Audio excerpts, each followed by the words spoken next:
tayo ng buttered spare ribs.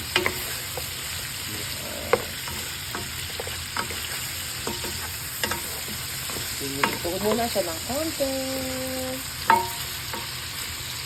Ito na ang spare ribs. Butter, garlic, spare ribs. Yes, tingnan nyo po. Sarap po yan. Kain po tayo.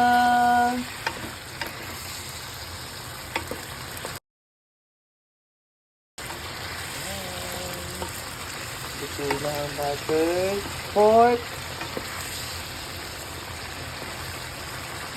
butter, spare ribs.